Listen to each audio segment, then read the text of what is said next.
You're sitting at your kitchen table or maybe on the edge of your bed, scrolling through your phone after a long day. You see it again.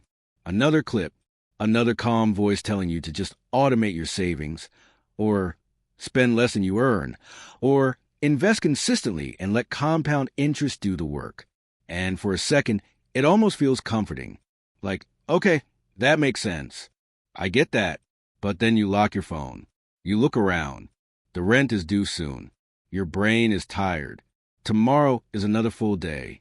And that simple advice you just heard suddenly feels distant, almost theoretical, like it was designed for a version of you that doesn't exist on a random Tuesday night. And you might start wondering something you don't usually say out loud. If this advice is so obvious, why does it feel so hard to actually live by it? That question sits at the center of this video. Because the problem isn't that financial advice is wrong. A lot of it is technically true. The problem is that it sounds easy in a world where real life is anything but. Most financial advice is built on a quiet assumption.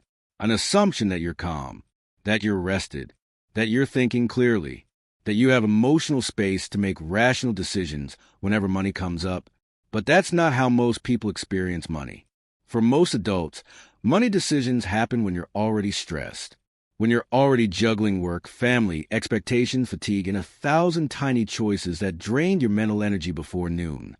They happen when something breaks, when something runs out, when something unexpected shows up. So when advice ignores that reality, it doesn't just fail to help. It quietly makes people feel like they're the problem. You probably heard the basics 100 times. Build an emergency fund. Avoid high-interest debt. Invest early. Lie below your means. None of that is wrong. But notice how often it's delivered, as if behavior automatically follows understanding. As if knowing what to do is the same thing as being able to do it consistently, over years, inside a life that doesn't slow down. That gap is where most people get stuck. Not because they're irresponsible, not because they lack discipline, but because advice is usually designed for spreadsheets, not for humans. Think about how money advice is usually presented. Clean timelines, straight lines, clear steps. If you do A, then B happens, then C. It looks neat, predictable, almost peaceful, but real life doesn't move in straight lines. It lurches, it interrupts, it throws noise into every plan. You don't decide to overspend because you hate your future. You do it because you're exhausted and something feels heavy, and spending offers a small moment of relief. You don't skip saving because you don't understand its importance. You skip it because the present moment feels louder than a future you can't quite feel yet. Most advice treats money as a math problem. But in practice, money behaves more like an emotional system. Take budgeting, for example. On paper, budgeting is simple. Track your income. Categorize your expenses. Stick to the plan. And for a short while, maybe it works. Especially when you're motivated. Especially when nothing unexpected happens. But then life does what it always does. A social obligation pops up. A bill is higher than expected. Work drains more energy than usual. And suddenly, the budget feels restrictive, like it's fighting you instead of helping you. The problem isn't that you failed the budget. It's that the budget didn't account for the fact that you're human, that your energy fluctuates, that your emotions change, that some months require flexibility, not perfection. Most advice is built as if consistency comes from willpower. But in reality, consistency comes from design. And this is where things start to click. Advice fails in practice because it assumes that once you know the right move, you'll make it by default. But default behavior is shaped by environment, stress, identity, and habits that form long before you ever read a finance book. Think about how often financial decisions are made automatically. You don't wake up and consciously choose every purchase. Most of the time, you're reacting to prices, to convenience, to social pressure, to fatigue, to how the day went. If advice doesn't change those defaults, it doesn't stick. This is why two people can hear the same advice and have completely different outcomes. One person reorganizes their life around it. The other feels guilty for a week and then goes back to normal. It's not about intelligence. It's about friction. Advice that works in practice reduces friction for good decisions and increases friction for bad ones.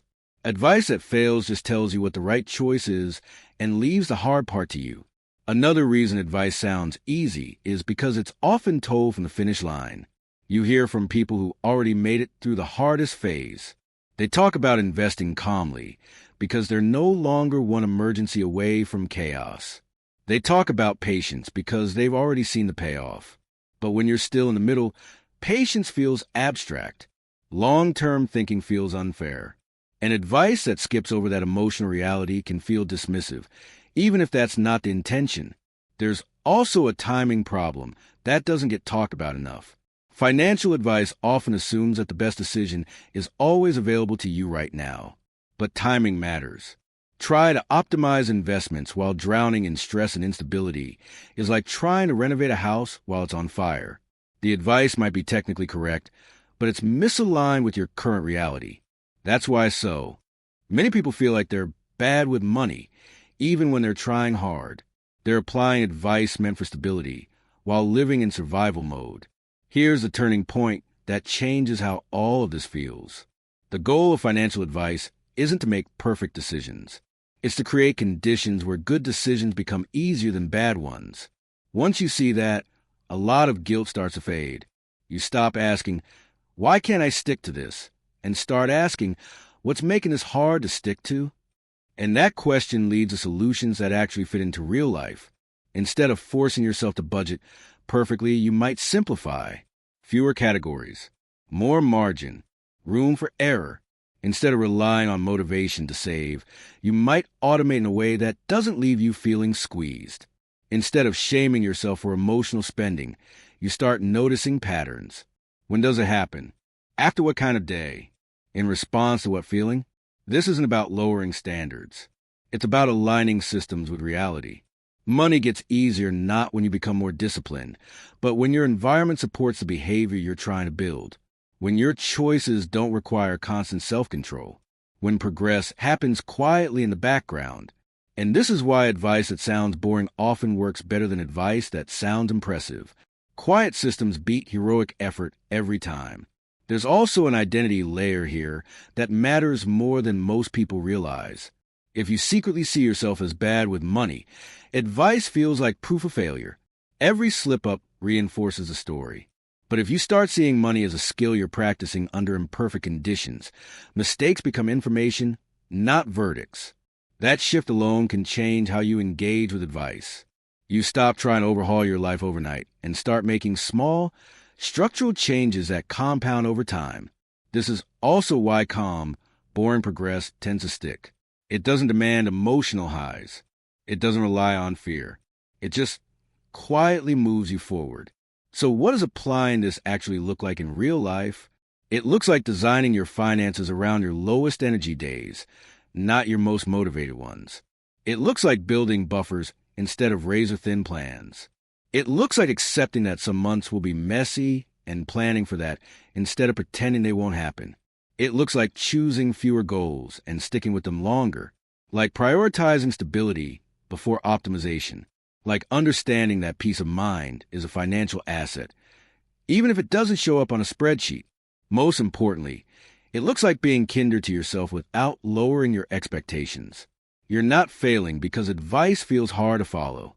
Advice feels hard to follow because it often ignores how people actually live. Once you stop treating money as a test of character and start treating it as a system you're learning to manage, the pressure eases. You make better decisions not because you're forcing them, but because they fit into your life. And over time, that adds up, not in dramatic leaps, not in overnight transformations, but in a slow, steady sense of control, of things feeling less fragile, of money becoming a background tool instead of a constant source of tension. If there's one thing I want you to take from this, it's this. Progress doesn't come from finding the perfect advice. It comes from adapting good ideas to the reality of your own life. You don't need to become a different person to make money work. You just need systems that work with who you already are, and that's a much calmer place to build from. Because in the end, financial progress isn't about being flawless. It's about being consistent enough for long enough in a way that doesn't exhaust you. And that kind of progress is not only possible, it's sustainable.